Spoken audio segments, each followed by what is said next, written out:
सुनो भाई, देखो लास्ट क्लास में ना हमने जितना भी किया था, सबसे पहले तो सबको वो पता होना चाहिए।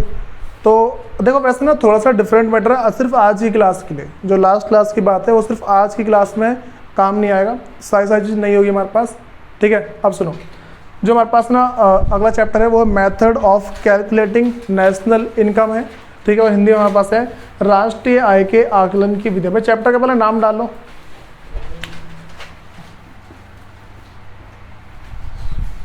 Methods of calculating national income.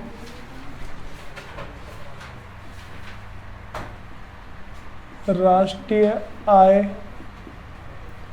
के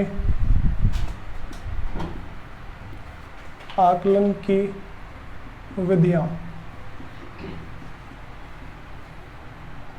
सुनो भाई, देखो हम ना अब इसके अंदर पढ़ने के वाले हैं। सबसे पहले मैं तुम्हें बताता कि जो मेरे पास है राष्ट्रीय आय या फिर जो नेशनल इनकम क्या होती है, ठीक है। देखो भाई, जिसको मतलब कि ना जिसने पुरानी क्लास नहीं ली है वो पता क्या सोचेगा कि नेशनल की जो इनकम है वही नेशनल इनकम होती है। देखो सिंपल सी बात, हमारे पास नेशनल इनकम का मतलब क्या होता है कि जब भी हमारे देश के अंदर, ठीक है, देखो नेशनल इनकम को समझने से पहले हमें क्या समझना है, मतलब कि जो मेरे पास राष्ट्रीय आय है उसको समझने से पहले हमें समझना है डोमेस्टिक इनकम क्या होती है, ठीक है। बात समझ में आ रही है? मेरे पास क्या पहले डोमेस्टिक इनकम, जो मेरे पास घरेलू आय है, ये क्या होती है। सुनो, एक देश के अंदर उस देश के नॉर्मल रेसिडेंट के द्वारा, ठीक है, एक देश के जितने भी जो नॉर्मल रेसिडेंट होते हैं ना, जो सामान्य निवासी होते हैं, भाई पता है कौन होता है सामान्य निवासी? जो सबसे पहले पूरे एक साल रहे हो, मतलब पिछले पूरे एक साल में उस देश के अंदर रहे हो और उनका इकोनॉमिक इंटरेस्ट उस देश में हो, मतलब कि वो कहीं से भी पैसा कमा के लेके आए उसी देश में खर्च करते हैं। बात तो लग रही है? उनका जो आर्थिक एक तरीके से मान लो रुचि है ना उस देश के अंदर हो। अगर किसी भी इंसान की ये दो बात सेटिस्फाई होती है इकोनॉमिक्स के अंदर, अगर इकोनॉमिक्स के अंदर ये दोनों बातें पूरी हो जाती है ना, तो उसे हम क्या बोलते हैं, उस देश का नॉर्मल रेसिडेंट बोलते हैं, सामान्य निवासी बोलते हैं, ठीक है। अब सुनो भाई, मैं तुम्हें ये बता रहा हूँ कि अगर किसी भी एक देश के जो नॉर्मल रेसिडेंट होते हैं, जो सामान्य निवासी हैं, उनके द्वारा जितनी भी अर्निंग की जाती है, जितना भी पैसा कमाया जाता है, अगर सबको जोड़ दिया जाए ना, उसे हम क्या बोलते हैं भाई, डोमेस्टिक इनकम बोलते हैं, घरेलू आय बोलते हैं। ये बातें पता लगी, ठीक है, इसमें दिक्कत तो नहीं है। मैंने क्या बताया, एक देश है, ठीक है, मान लो इंडिया है हमारे पास, हम इंडिया की बात करेंगे।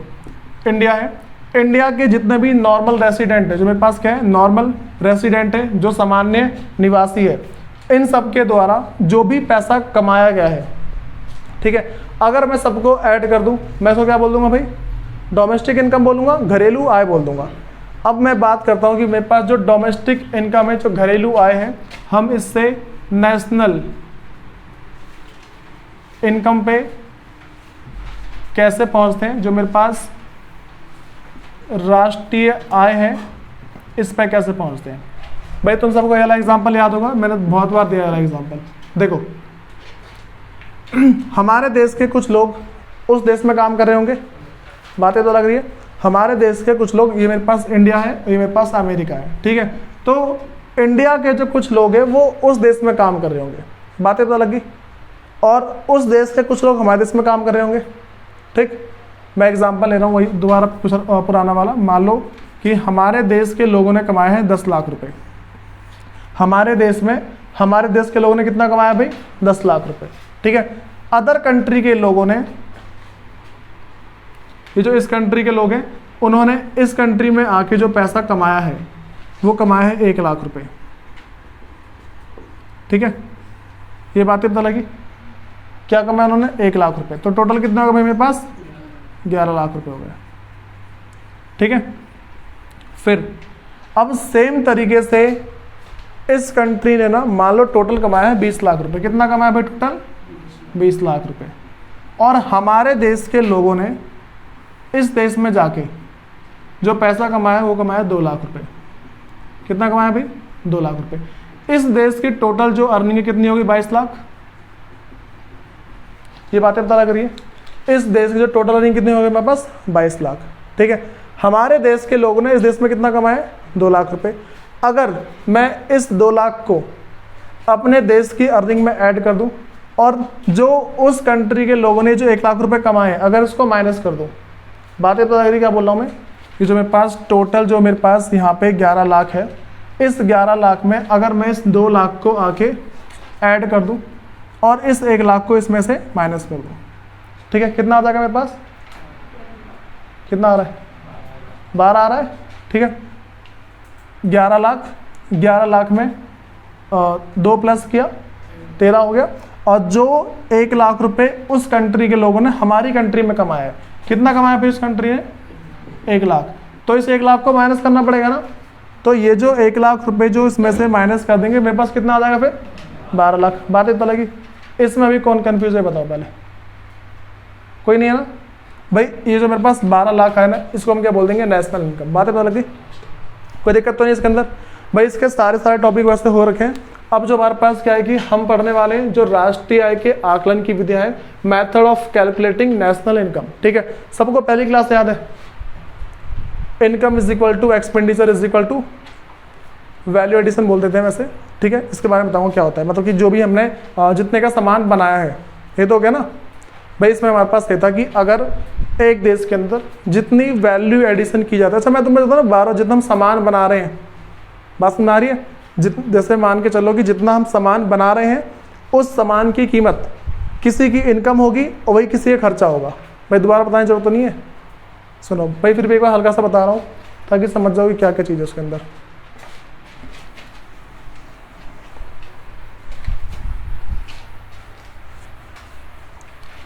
देखो हमारे पास ना होता क्या है, जैसे मैं तुमसे ऐसा बोल दूं कि मैंने कोई सामान बनाया 10,000 रुपये का, ठीक है, कितने का बनाया मैंने सामान, ही 10,000 का। फैक्टर ऑफ प्रोडक्शन कितने होते हैं, 4 होते हैं। उत्पादन के कितने कारक होते हैं, 4, लैंड, लेबर, कैपिटल और एंटरप्रेन्योर, ये 4 होते हैं ना, ठीक है। फैक्टर ऑफ प्रोडक्शन क्या होता है पता है, उत्पादन के कारक क्या होते हैं, वो चारों के चारों फैक्टर जिससे मिलके किसी भी सामान को बनाया जाता है, ठीक है। बातें बता दीजिए, फैक्टर ऑफ प्रोडक्शन जो मेरे पास उत्पादन के कारक क्या होते हैं जिससे किसी भी सामान को बनाया जाता है, कोई दिक्कत तो नहीं इसमें। अब सुनो भाई, ये जो 10,000 रुपये का सामान बना होगा, जो 10,000 रुपये का सामान बना होगा, ये 4 जनों में मान लो बट गया होगा, मैं चारों में बराबर बराबर मान रहा हूँ, ठीक है। तो 2,500 इसके भी 2,500 है, इसके भी 2,500 है, इसके भी 2,500 है, ठीक है। ये मेरे पास 4 फैक्टर ऑफ प्रोडक्शन में बट गया, ठीक है। मेरे पास क्या, लैंड, लेबर, कैपिटल और फिर मेरे पास क्या है, जो एंटरप्रेन्योर है, ठीक है। ये बातें तो लग गई, ये 4 मेरे पास है, लैंड, लेबर, कैपिटल, एंटरप्रेन्योर, मतलब कि श्रम, भूमि, पूंजी, उद्यम, 4 जनों में बट गए, ये बातें तो लगी। तो ये 4 देखो, 10,000 रुपये का सामान बना, 10,000 का सामान बना, ये 10 जगह इनकी इनकम हो गई, बातें पता लगी। अब ये मान लो हमारे पूरी इकोनॉमी में सिर्फ 4 जने, कितने जने, वैसे 4 ही टाइप के जने होते हैं ना। एक वो इंसान जो मजदूरी करता है जिसको हम बोल देंगे लेबर, ठीक है। एक वो इंसान जो अपने प्रॉपर्टी को रेंट पे देता है, जैसे मान लो जिसके पास बिल्डिंग वगैरह है, ठीक है, एक ऐसा इंसान हो जाएगा। दूसरा ऐसा जो अपने पैसे लगाता है। चौथा कौन होगा, जो काम करता है, जो एंटरप्रेन्योर, जो मालिक है, ठीक है, जिसको एंटरप्रेन्योर बोलते हैं। तो इन चारों की जो इनकम है कहीं ना कहीं जाके खर्च हुई होगी, इन चारों ने सारे पैसे खर्च किए होंगे ना भाई। मैं देखो तुम्हें ना अभी एक जो बातें तुम भूल गए हो ना, उसे समझा रहा हूं। मैंने क्या बोला, इन चारों ने अपने सारे पैसे खर्च कर दिए होंगे, वैसे बताता हूं कैसे। ये मेरे पास क्या है, प्रोडक्ट है, वस्तु है मेरे पास जो मैंने बनाया है, ठीक है। ये सब इनकी इनकम हो गई, ये प्रोडक्ट है, ये इनकम हो गई, ठीक है। इनकम होने के बाद ये सब के क्या है, खर्चे। इन चारों ने अपने सारे पैसे खर्च कर दिए। दिमाग में एक बात आ रही है, पैसे बचा भी तो होंगे, पसंद आ रही है। हर एक इंसान जो मतलब कि पैसा कमाता है, बचाता भी है पैसे, उसने पैसे बचाए कहाँ पे रखे होंगे, बैंक के अंदर, ठीक है। अब तुमसे बोलो भैया घर में रख सकते हैं कैश, मैंने तुम्हें मना किया था कि इकोनॉमिक्स के अंदर देखो, मतलब लॉ के अकॉर्डिंग ना घर में कैश रखना इलीगल है, ठीक है। हम इकोनॉमिक्स कैसे पढ़ते हैं, लीगल वे में पढ़ते हैं, तो घर के अंदर कैश रखना इलीगल है, ठीक है। तो मैं क्या मानूंगा, मैंने सारे के सारे पैसे कहाँ डाल दिए, बैंक के अंदर। अच्छा पता है जो मोदी है कैशलेस इंडिया क्यों चला रही है, क्यों चलाने के पीछे लगा हुआ है? ये ना बहुत ज़्यादा ये मान लो ब्लैकमेलिंग होती है पैसों की, बहुत सारे पैसा रख लिए जाते छुपा के, ठीक है। अब सुनो, तो ये सारे पैसे मैंने क्या बताया, मान लो सबने कितने कितने बचा लिए 500, तो सबने 500 बता 4 के हिसाब से कितने 2000 रुपये हो गए। इन सब ने 2000 रुपये क्या करे होंगे, इकोनॉमिक्स की बैंक में डाले होगा। इन सब ने क्या करा होगा, इसको बैंक में डाला होगा। बैंक क्या करती है, पैसा रखे रखती है क्या? बैंक क्या करती है, लोगों को आगे लोन देती है। बैंक क्या करती है, पैसों को आगे लोन देती है, ठीक है। तो बैंक अगर लोन दे देगी तो जिसको लोन देगी वो क्या करेगा, अपने घर में उसको छुपा के रखेगा, ऐसे रखेगा ना, खर्च करेगा उसको। बैंक जिसको भी लोन देगी वो क्या करेगा इन पैसों का, ये जो 2000 रुपये हैं उसका भी तो खर्चा ही करेगी वो, ठीक है, वो खर्चा कर देगी उसका, ठीक है। तो देखो जो बचा है तो वो भी खर्च हो गया ना। अब तुम बोलोगे दूसरे लोगों ने खर्च किया, हम इकोनॉमिक्स के अंदर जो हमारे पास जो मैक्रो इकोनॉमिक्स है, जो समष्टि अर्थशास्त्र है, इसके अंदर हम क्या पूरे देश के बारे में देखते हैं, पूरे देश को लेकर चलते हैं ना। हम पूरे देश के प्रोडक्ट को एक मानते हैं, पूरे देश की इनकम को, पूरे देश के जो आय हुई है ना उन सबको एक मानते हैं, और जो पूरे देश में जो भी खर्चा हुआ है उन सबको एक मानते हैं। यही तो होता है ना, बातें तो लगी भाई। देखो जितनी मेरे पास प्रोडक्शन थी उतनी इनकम हो गई और उतना ही खर्चा हो गया, ठीक है, सारी बातें क्लियर है। तो अब ना हमें एक बात ध्यान रख के चलनी है कि अच्छा ये पता कैसे बना होगा, ये 10,000 का सामान कैसे बना होगा। ये जो 10,000 का सामान है सबसे पहले हम जाते हैं इसके पास्ट में, पहले कुछ रुपए का होगा। वैसे ना मान लो हम ये मानते हैं धरती से फ्री में होगा है, धरती से फ्री में भाई यही माना जाता है, वो तुम बाद में ये सब आ गया, धरती से वैसे फ्री में माना जाता है, ठीक है। तो धरती से मान लो पहले 0 में हुआ, ठीक है। ये मान लो मैं गेहूं की बात कर रहा हूँ, वीट की बात कर रहा हूँ, धरती से फ्री में हो गया। सबसे पहली जो वैल्यू एडिशन हो गई काटने वाले ने कर दी, उसने 250 रुपये बढ़ा दिए अपने, ठीक है, और 2,500 रुपये बढ़ा दिए उसने।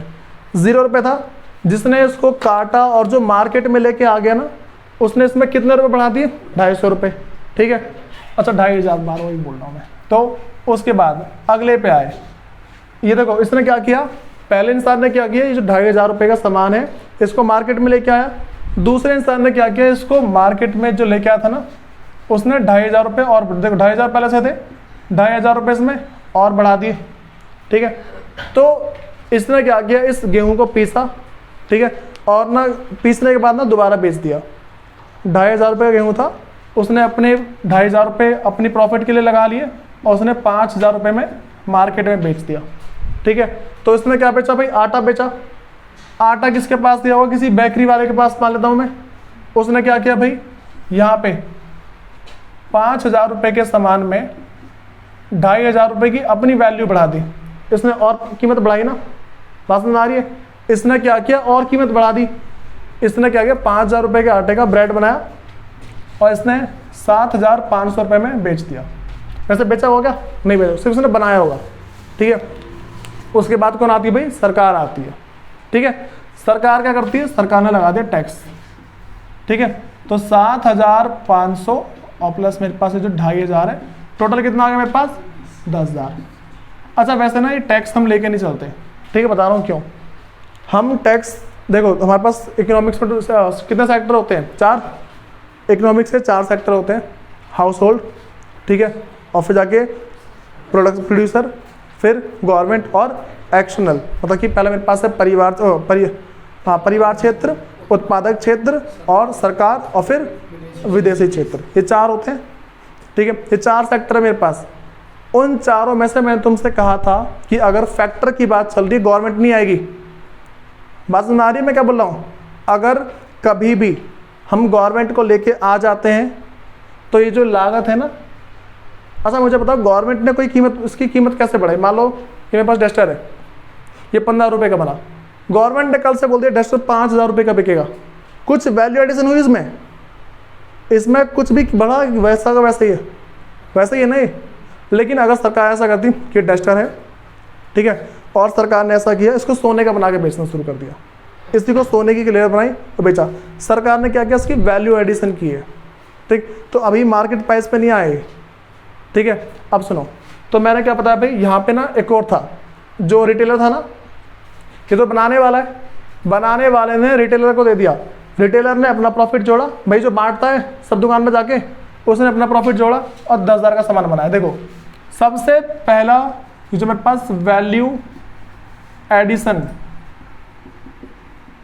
यहां पे हो गई, मतलब ये किसी की इनकम हुई है ना, इसको हम बोलते हैं हिंदी के अंदर मूल्य वृद्धि। ये पहली मेरे पास मूल्य वृद्धि हुई है, पहली बार हो गई मूल्य वृद्धि 0 से 2,500, ठीक है। फिर दूसरी बार यहाँ पे और कीमत बढ़ गई, तो ये मेरे पास दूसरी बार वैल्यू एडिशन मूल्य वृद्धि हुई है। ये मेरे पास तीसरी बार है और ये चौथी बार है। ये चारों की चारों इनकम है किसी की, ये बातें पता लग रही है। मैंने क्या बोला, चारों किसी की इनकम है। तो ये जो वैल्यू एडिशन होती है ना भाई, देखो अब थोड़ा अटपटा लग रहा हूँ मैं क्या समझा रहा हूँ, जब लिखवा दूंगा समझ में आ जाएगा, ठीक है। पहला मैंने क्या बताया कि मेरे पास वैल्यू एडिशन है, दूसरा मेरे पास क्या है किसी की इनकम है, और तीसरा किसी का खर्चा है। भाई मैं इसका पास्ट बता रहा हूँ ना, इसके अंदर 4 चीजें ऐड है और चारों की देखो, पहली इसकी वैल्यू एडिशन, फिर इसकी इन सब ने कीमत बढ़ाई है ना। भाई पहली क्लास याद करो, किसी को पता है तो मैंने कहा था कि भाई किसान है वो आगे बढ़ा और आगे बढ़ा और आगे बढ़ा, तो वो सारी बातें इसके अंदर, ठीक है। अब ना मैं तुम्हें लिखवाना शुरू कर रहा हूँ, मेरे पास कितने टोटल मेथड होते हैं, ठीक है। मतलब कि जो कैलकुलेशन ऑफ नेशनल इनकम के, राष्ट्रीय आय को पता लगाने के कितने मेथड होते हैं मेरे पास।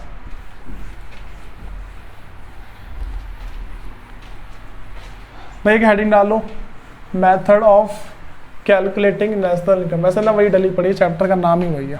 भाई पहले मैं जो बता रहा हूँ ना वो मेरे पास है वैल्यू एडिशन मेथड, जिसको हम बोलते हैं मूल्य वृद्धि विधि, ठीक है।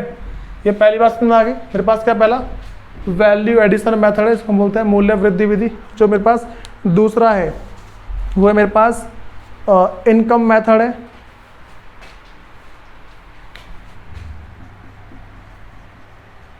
इनकम मेथड है, इसको हम बोलते हैं आय विधि। और भाई जो थर्ड है मेरे पास वो है एक्सपेंडिचर मेथड, एक्सपेंडिचर मेथड है मेरे पास, जिसको मैं क्या बोलता हूँ व्यय विधि, व्यय विधि। तो मैं तीनों बातें पता लग गई भाई। पहले मेरे पास क्या है वैल्यू एडिशन मेथड है, दूसरा मेरे पास है इनकम मेथड, और तीसरा क्या एक्सपेंडिचर। मतलब कि पहले मेरे पास है मूल्य वृद्धि विधि, तीसरा आय विधि, दूसरा आय विधि, तीसरी है व्यय विधि। तो मैं बातें पता लगी। इस मूल्य वृद्धि विधि के अंदर जो मेरे पास वैल्यू एडिशन मेथड है, इसके अंदर हमने मतलब कि कितने बार वैल्यू एडिशन की, 4 बार की होगी ना, पता लग नहीं 4 बार, क्योंकि 4 फैक्टर ऑफ प्रोडक्शन है, इतना कि चलना। तो इस हिसाब से मैं ना सिर्फ 4 को लेके चल रहा हूँ, ठीक है। हमेशा 4 को लेके चलूँगा मैं, क्योंकि और बहुत सारे होते हैं। मैं प्रोसेस लेके चलूँगा। मान लो कि मैंने पहले गेहूँ से ज़मीन से गेहूँ निकला फ्री में मान के चलते हैं से, उसको आगे बनाया और आगे बनाया, तो उसकी वैल्यू एडिशन होती है ना। बताया मैंने, भाई 10 रुपये का सामान था और ये जाके भाई साहब 1500 रुपये का पहुंच जाता है कैसे भी करके, ठीक है। तो अब ना मैं जो पहला करवा रहा हूँ, मेरे पास वैल्यू एडिशन मेथड है और इसको मूल्य वृद्धि विधि बोलते हैं, ठीक है। इसमें दिक्कत किसको, ये बताओ पहले, किसी को नहीं है? तुझे है? तुझे तो होती भी नहीं है।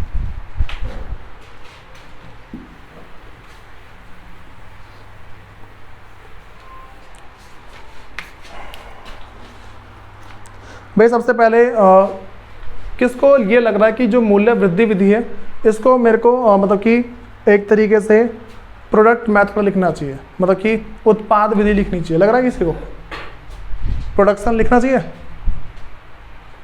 4 चीज़ देखता हूँ ना मैं इसके अंदर, तो इसमें लगना कि भाई प्रोडक्ट आना चाहिए इसके अंदर।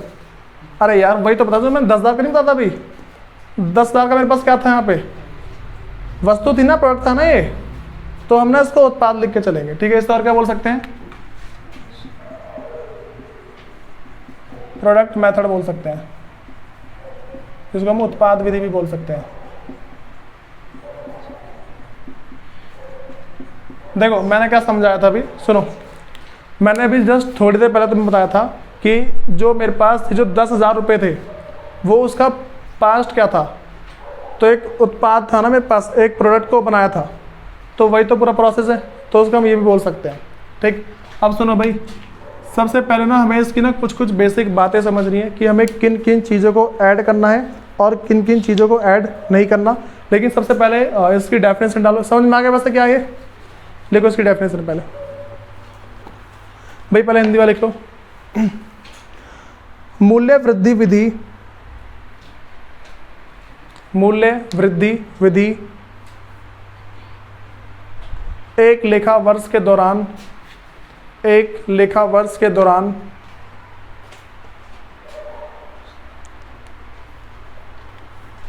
एक लेखा वर्ष के दौरान एक अर्थव्यवस्था में, एक अर्थव्यवस्था में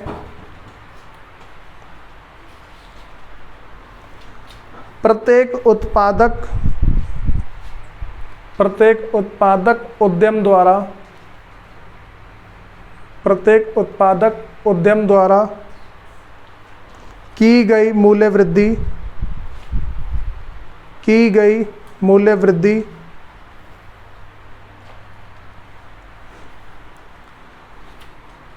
के रूप में राष्ट्रीय आय को मापती है, राष्ट्रीय आय को मापती है। देखो भाई इंग्लिश में, value added method, value added method measures national income in terms of value added by each producing enterprises,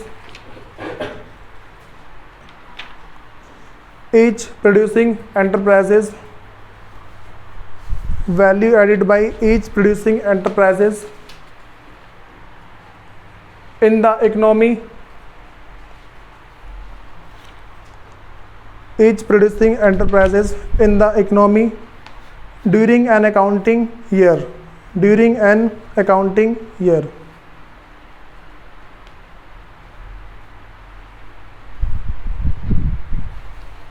अब सुनो भाई, देखो मैं तुम्हें ना एक सिंपल सी अभी थोड़ी देर पहले बात बताई थी कि अगर हम क्या करते हैं, कभी भी इस मेथड से, अगर कभी हम इस मेथड से हम क्या करते हैं, नेशनल इनकम को कैलकुलेट करते हैं, निकालते हैं या फिर सॉल्व करते हैं, तो हम क्या देखते हैं, 4 फैक्टर ऑफ प्रोडक्शन देखते हैं।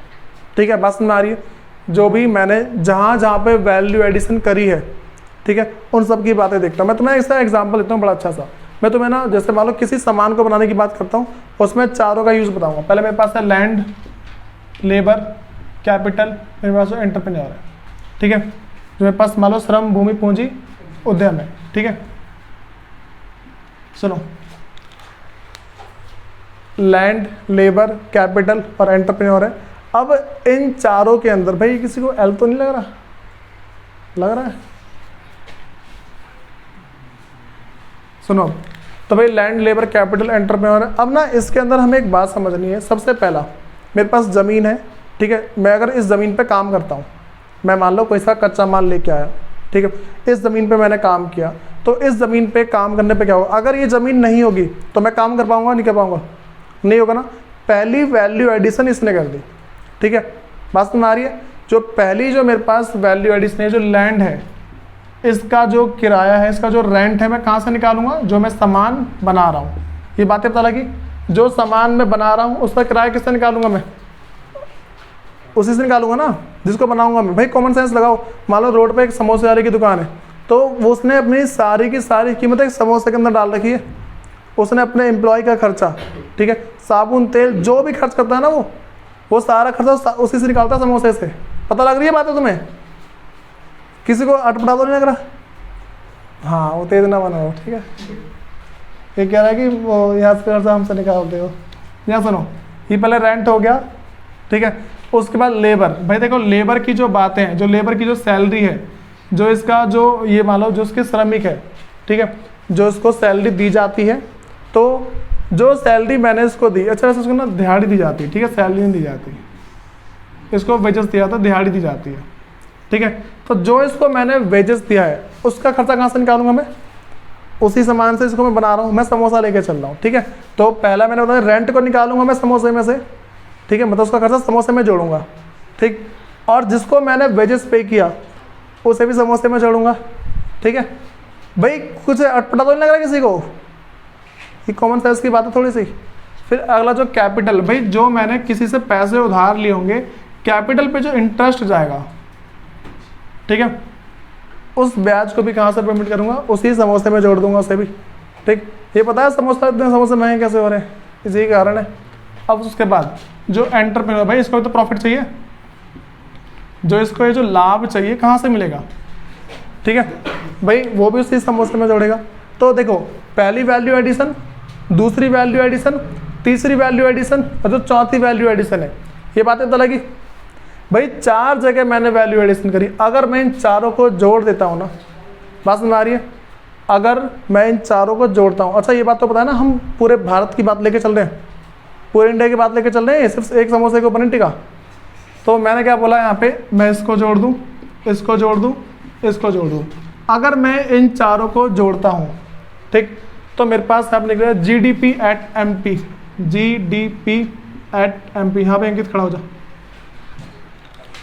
फुल फॉर्म बता इसकी, GDP एट MP का मतलब, हाँ और हिंदी में बोलेगा तो। अच्छा भाई, हाँ भाई रोहन, फुल फॉर्म इसकी, अच्छा हाँ भाई, GDP एट MP, हाँ हाँ,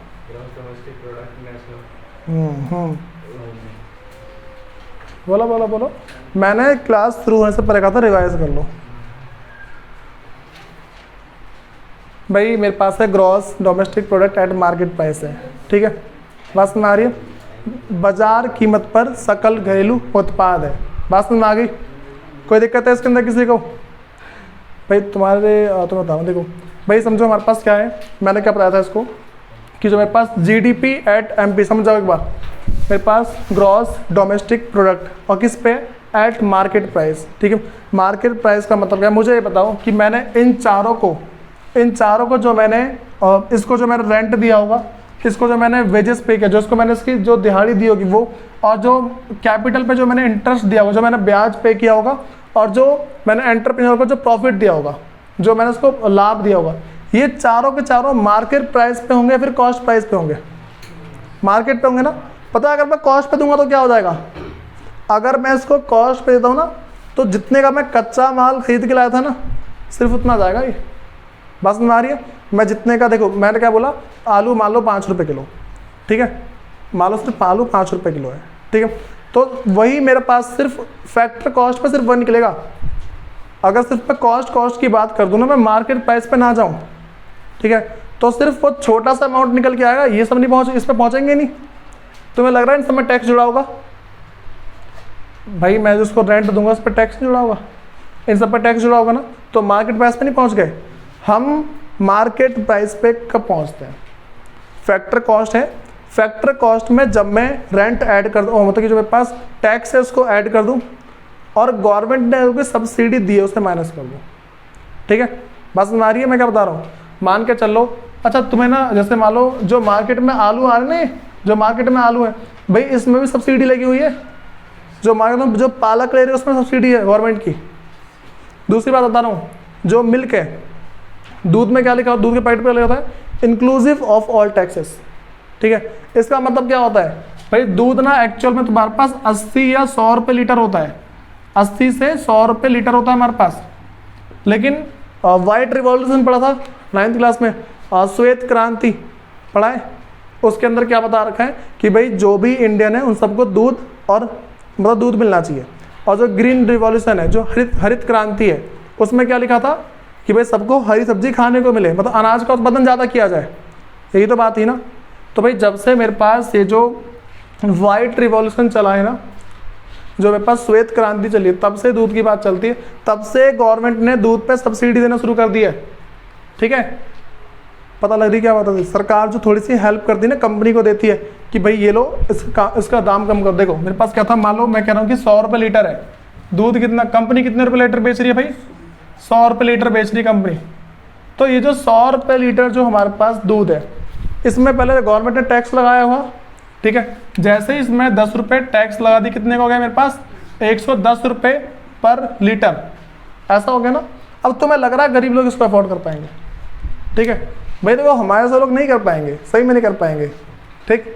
अब सुनो यहाँ पे, अरे मतलब हमारे जैसे यहाँ देखो, तो 110 रुपये लीटर है, ठीक। गवर्नमेंट ने क्या किया होगा यहाँ पे, सब्सिडी दी होगी, सब्सिडी दी होगी ना, मतलब कि गवर्नमेंट ने कंपनी को बोला होगा, बात ऐसे ही सुनो, मतलब कि इसको अनुदान बोलते हैं हिंदी में। तो गवर्नमेंट ने क्या किया होगा, थोड़े से पैसे कंपनी को दिए होंगे, बोले भाई ये पकड़ पैसे, ठीक है, अपने दाम को कम कर, ठीक है। तो इसमें से ना मान के चलो भाई माइनस कर दिए 5 रुपये, ठीक है भाई। टैक्स हमेशा ज़्यादा होता है और सब्सिडी कम होती है, गवर्नमेंट पागल भी नहीं है, उसे देश भी चलाना है, ठीक।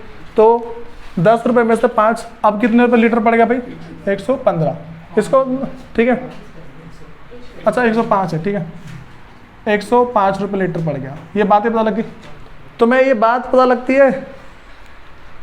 सुनो अब मैंने एक और एग्जांपल दे रहा हूँ जो एक्चुअल में अभी है, 80 रुपये लीटर पड़ जाता है टैक्स वगैरह जोड़ के, ठीक है, टैक्स वगैरह जोड़ के 80 रुपये लीटर पड़ता है, ठीक है।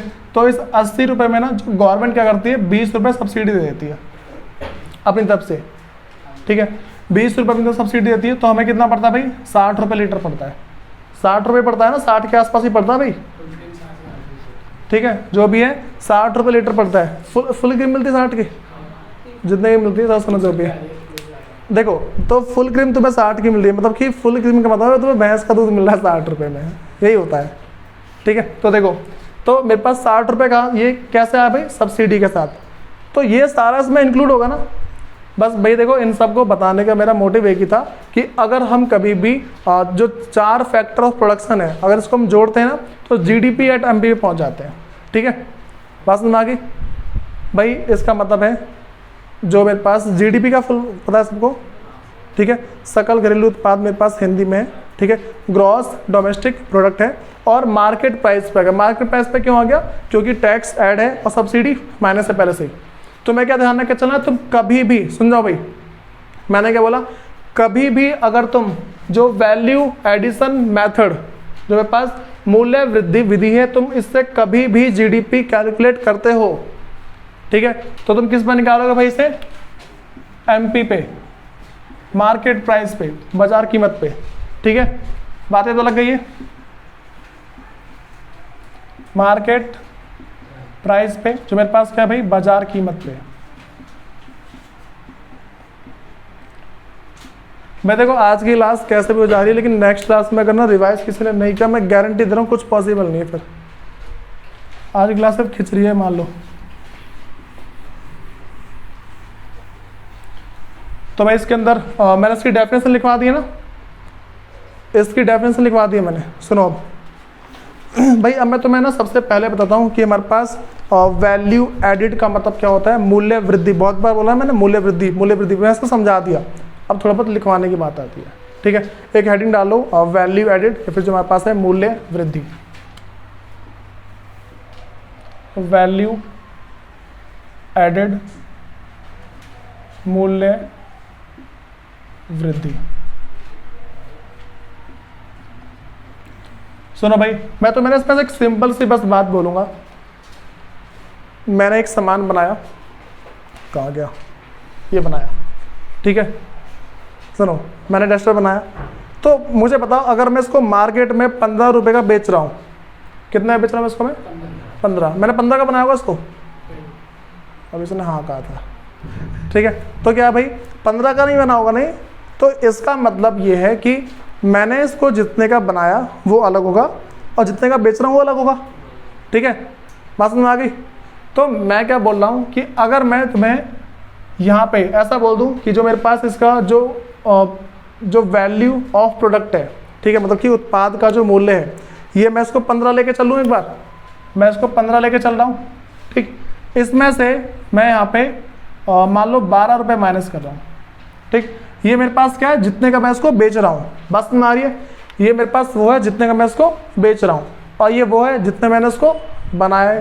तो मुझे बताओ मैंने कितने रुपये बढ़ाए इसमें, 3 रुपये बढ़ाए हैं। बात तो लगी, कितने बढ़ाए मैंने, 3 रुपये। तो मैंने कितने रुपये बढ़ा दिए, वैल्यू एडिड कितने की मेरे पास, 3 रुपए की, यही तो है जो मेरे पास जितने का बेच रहा हूँ वो, उसमें से माइनस जितने का बनाया वो। अच्छा जो मैंने बनाया है इसमें मेरे पास कच्चा माल वगैरह लगा होगा ना, जो भी मैंने इसमें बीच में जो मैंने खर्चे किए वो सारे लगे होंगे ना, तो अब उसकी बात करो, ठीक है, मैं इसको लिखवा देना नॉर्मल सब।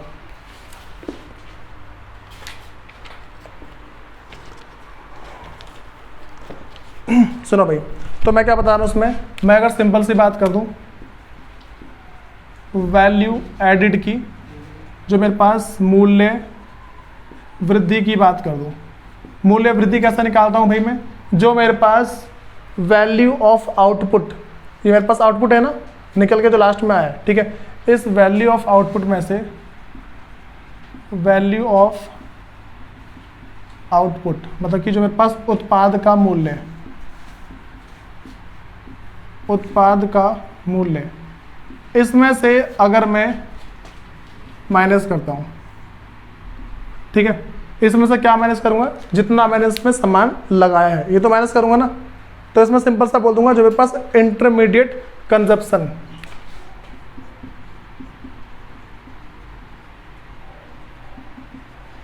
Intermediate consumption. भाई क्या है इसका मतलब, जो जो सामान मैंने लगाए हैं इंटरमीडिएट, बीच में सामान लगाए हैं, और कंजप्शन पता है ना, इस सामान को बनाने में जो मेरे पास जो सामान है उसको बनाने में मैंने बीच में जितने रुपए खर्च किए ना और उसकी जो कॉस्ट है उसे मैं क्या बोलूँगा, इंटरमीडिएट कंजप्शन, जिसको मैं हिंदी में बोल सकता हूँ भाई मध्यवर्ती उपभोग, मध्यवर्ती उपभोग। इन बातों में दिक्कत है किसी को, बताओ पहले। हाँ भाई, इसकी थ्योरी लिख लोगे तुम, इसकी थ्योरी मतलब कि मेरे पास क्या होता है, वैल्यू एडिड क्या होता है, it is the difference between the value of product and the intermediate consumption, ठीक है। हिंदी में क्या बोलूँगा मैं इसको कि जो मेरे पास मूल्य वृद्धि क्या है, मूल्य वृद्धि उत्पाद का मूल्य तथा मध्यवर्ती उपभोग का अंतर है, लिखो इसके अंदर, मतलब मैं बोल रहा हूँ लिखो, value added is the difference between value of output of an enterprise and the value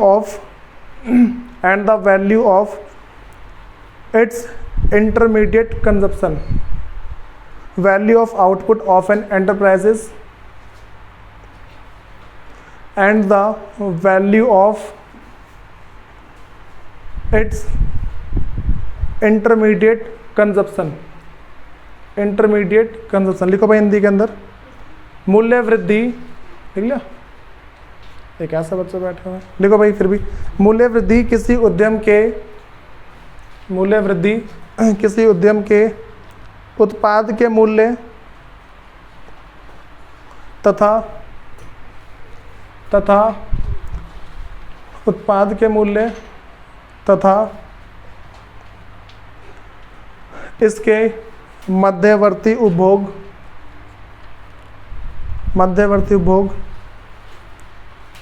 के मूल्य का अंतर है,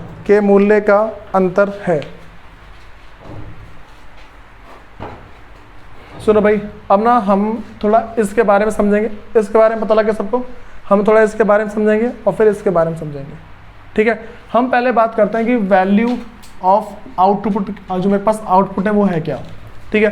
देखो सुनो भाई, जो मेरे पास वैल्यू ऑफ आउटपुट है वो क्या है मेरे पास, सबसे पहले चीज़ देखो, जो वैल्यू ऑफ आउटपुट का मेरे पास मतलब हो जाता है कि कितने रुपए का सामान मेरे पास टोटल है, ऐसे तो है ना, हमारे पूरे देश में, ठीक है, जितने रुपए का सामान जो टोटल बना है उसको क्या बोलूँगा मैं, वैल्यू ऑफ आउटपुट, मतलब कि हमारे पूरे देश में जितने रुपए का जो सामान लास्ट में जो जितने बेचने के लिए तैयार है ना, जितने रुपए में बेचने के लिए तैयार है, मेरे पास 15 में ना, तो ऐसे मतलब कि जितने भी सामान हमारे पूरे देश में, तो उसकी जो भी सेलिंग प्राइस है, ठीक, अगर मैं उन सबको एक साथ देखूँ ना, उन सबको एक साथ जोड़ दूँ, तो मेरे पास क्या जाएगा, वो वैल्यू ऑफ आउटपुट उत्पाद का मूल्य, ये बात होगी।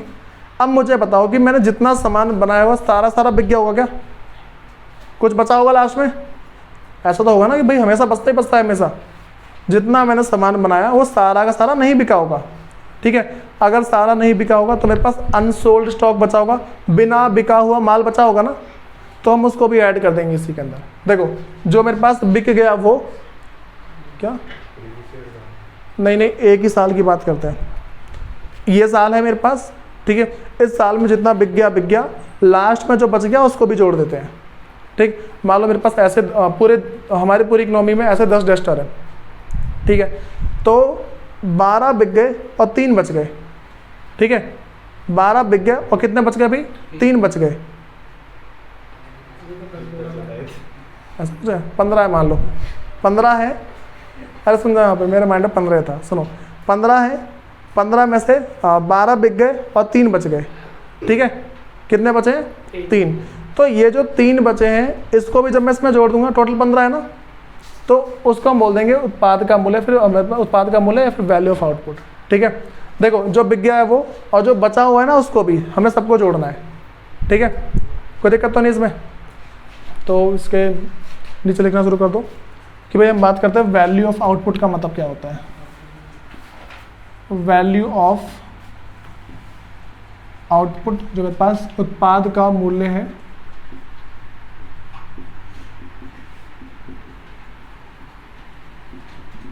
हाँ भाई यहाँ देखो जो मेरे पास वैल्यू ऑफ आउटपुट है, जो मेरे पास उत्पाद का मूल्य है, इसका हमारे पास मतलब क्या हो जाता है बता दिया वैसे मैंने, ठीक। अब ना यहाँ पर लिखवा दे रहा हूँ मैं, जो मेरे पास सबसे पहले है और सेल, जो मेरे पास है value of output, value of output is equal to, मतलब कि जो मेरे पास उत्पाद का मूल्य जो किसके इक्वल होगा भाई, जो मेरे पास बिक गया है, पहला सेल और प्लस मतलब कि जो मेरे पास जितने की बिक्री हो गई है,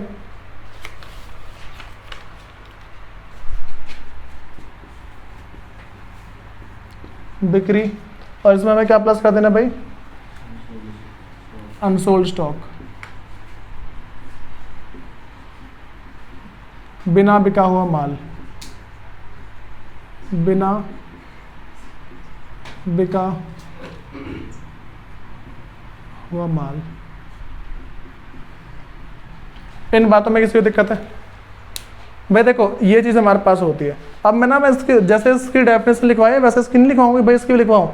अब मैं क्या बोलूँगा यहाँ पे, मेरे पास है कि वैल्यू ऑफ आउटपुट है, value of output is sum total of sale and unsold stock है, ठीक है। लिख पाओगे इसको? वैसे मैं तुम्हें हिंदी बता रहा हूँ, उत्पाद का मूल्य हमारे देश जो भी उत्पाद है उसकी बिक्री, और इसमें यदि बिना बिका हुआ माल को जोड़ दिया जाए तो उसका योग है, बस इतना है, ठीक है। बिक्री और बिना बिका हुआ माल का योग है, खत्म। इसकी डेफिनेशन लिखो स्पीड में जल्दी। वैल्यू ऑफ आउटपुट का क्या होगा? It is the sum total of sale and unsold stock.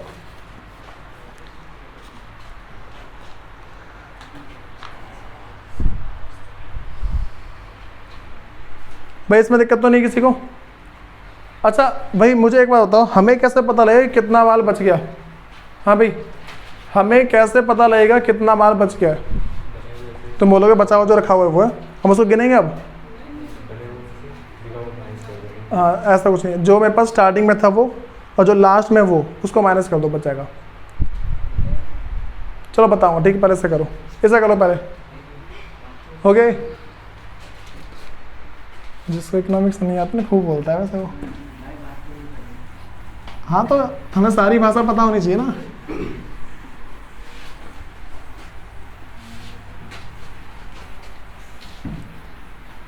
ये हो गया था सब भाई। सुनो अगली बात करते हैं। हमारे पास उत्पाद का मूल्य हम और कैसे निकाल सकते हैं, जो मेरे पास वैल्यू ऑफ आउटपुट है वो कैसे निकाल सकते हैं, ठीक है।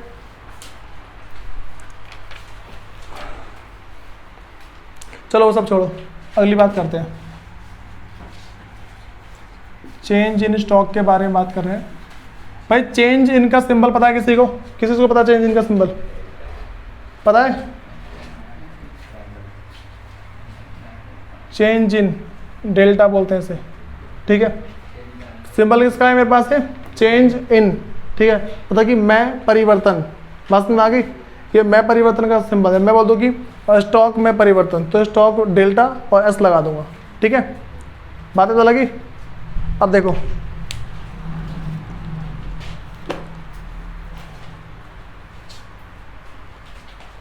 भाई, हम अगली बात करते हैं कि स्टॉक में परिवर्तन कैसे निकाल सकते हैं, जो चेंज स्टॉक है। भाई इसका ना एक तुम्हारे पास नॉर्मल सा क्वेश्चन आएगा सिर्फ, ठीक है, बहुत आसान सा क्वेश्चन आएगा, उसको देख लेना अगर कभी का आता है तो, ठीक है, कि स्टॉक में जो चेंज है उसको कैसे निकालते हैं, स्टॉक में जो परिवर्तन है उसे कैसे निकालते हैं।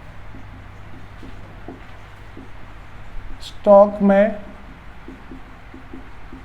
परिवर्तन, भाई देखो जब भी हमें ना चेंज इन स्टॉक निकालना होता है, भाई मैं तुमसे ऐसा पूछ रहा हूँ कि ये बताओ कि मैं कुछ सामान बना रहा हूँ, ठीक है, मान लो मेरा मार्कर बनाने का काम है, ठीक है, जूते बनाने का काम है मेरा, ठीक है। अब सुनो, मेरे क्या भाई शू का बिजनेस है। अब मैं कह रहा हूँ मुझे स्टॉक में कितना चेंज हुआ है मुझे पता लगाना है।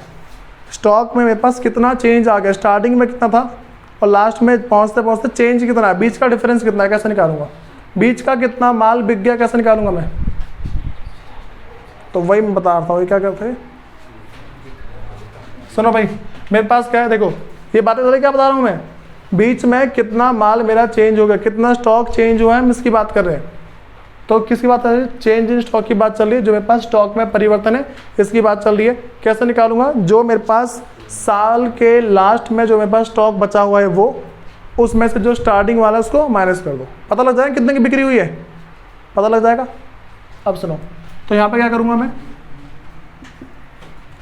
सबसे पहला स्टॉक एट द एंड और इसमें से माइनस कर दो stock at the beginning, stock in the beginning, ठीक है। मतलब कि भाई बिगिनिंग के बदले शायद कुछ और है, ओपनिंग स्टॉक है भाई, इसे ओपनिंग स्टॉक कर लेना। अच्छा सुनो, इसे मत लिखना, क्लोजिंग स्टॉक माइनस ओपनिंग लिख लेना, क्लोजिंग स्टॉक थोड़ा आसान हो जाएगा वो,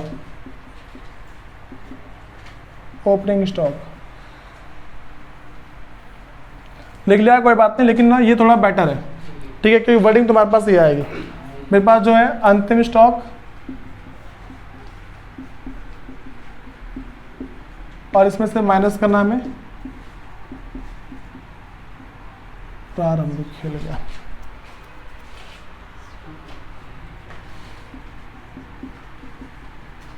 प्रारंभिक स्टॉक, ठीक है, इसमें कोई दिक्कत तो नहीं है। भाई तुम सब समझ रहे हो चेंज इन स्टॉक का मतलब क्या है, क्या है ये, सेल, कितने बिक चुकी है, बात समझ आ गई। जो चेंज इन स्टॉक का मतलब क्या है, मेरे पास स्टॉक परिवर्तन का मतलब क्या है, सेल है, टोटल बिक्री मेरे पास कितनी हो चुकी है। तो अगर ना हम फॉर्मूले को चेंज करना चाहें उस वाले को, ठीक है, जो मैंने तुम्हें जस्ट जो फॉर्मूला लिखवाया है वैल्यू ऑफ आउटपुट के फॉर्मूले को अगर मैं चेंज करना चाहता हूं, हम आसानी से चेंज कर सकते हैं, पता लग रहा है ना कैसे। Value of output is equal to sale और प्लस में रिमेन स्टॉक था ये, जो मेरे पास क्या है कि उत्पाद का मूल्य किसके बराबर था मेरे पास, बिक्री और प्लस बिना बिका हुआ स्टॉक, यही तो था ना, बात में आ गई। तो बिक्री सेल के बदले क्या लिख सकते हैं हम, ठीक है, ये बातें तो लग गई, ये तुम्हारे पास लिखा हुआ आ सकता है। अब भाई मैं तुम्हें ना कुछ बातें और बता रहा हूँ, जैसे अब ना मैं तुम्हें जीडीपी निकाल के बता रहा हूँ एट एमपी, ठीक है, जीडीपी एट एमपी मेरे पास कैसे होता है, मैं उसको एग्जांपल दूंगा हल्का सा, ठीक है, समझ जाना। मान के चलो कि भाई हम अपने देश में 4 चीज़ बना रहे हैं, पहले का नाम है ए बी सी डी, ठीक है, ये क्या मेरे पास गुड्स हैं, वस्तु है मेरे पास,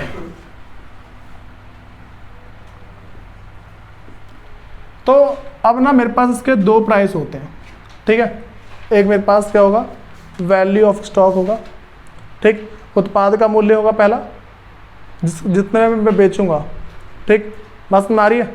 तो पहले मेरे पास क्या होगा यहाँ पे, वैल्यू ऑफ स्टॉक होगा, उत्पाद का मूल्य, पहला मेरे पास ये होगा, ठीक, और सेकंड मेरे पास क्या होगा, कॉस्ट ऑफ इंटरमीडिएट गुड्स, ठीक है, मध्यवर्ती उपभोग बोल सकता हूँ मैं, ठीक है। तो भाई सिर्फ इंटरमीडिएट लिख दे रहा हूँ, ठीक है, समझ जाना कि इंटरमीडिएट से मेरे पास क्या है, इंटरमीडिएट कंजप्शन है, तो सिर्फ मध्यवर्ती लिख दे रहा हूँ, ये है। तो मान लो ये मेरे पास है 10,000 रुपये का, ठीक, और ये मेरे पास है 7,000 का, ये है 6,000 का, ये है 9,000 का, ठीक। जो इसके बीच में जो कंजप्शन हुई ना, जो इंटरमीडिएट है मेरे पास, ये है 9,000, ये मेरे पास 6,000, ये है 5,000, ये है 8,000, ठीक है।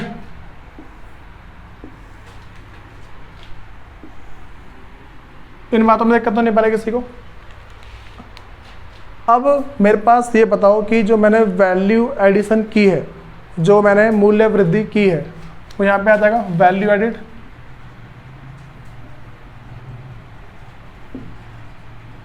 जो मेरे पास मूल्य वृद्धि जो मैंने की है, क्या लिखना है यही है भाई, हिंदी पता नहीं क्या हो रही है, क्या थी,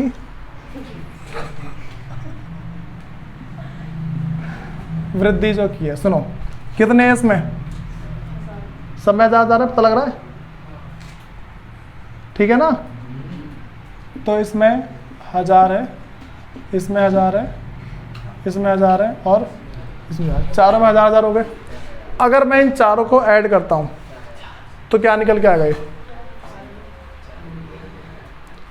अरे जीडीपी एट एमपी निकल के आएगा। हमने पूरे देश में जितनी भी वैल्यू एडिशन करी है, ए बी सी डी, चार, मेरे पास 4 तरह के गुड्स है, मेरे पास 4 प्रकार की वस्तु है, ठीक है। तो अगर मैंने इसमें जितनी भी वैल्यू एडिशन करी है, अगर सबको मैं ऐड करता हूं तो क्या निकलेगा भाई मेरे पास, यहाँ पे जीडीपी एट एमपी निकलेगा ना। ये बातें तो लगी, जीडीपी एट एमपी, मैंने इसको थोड़ी देर पहले समझाया था।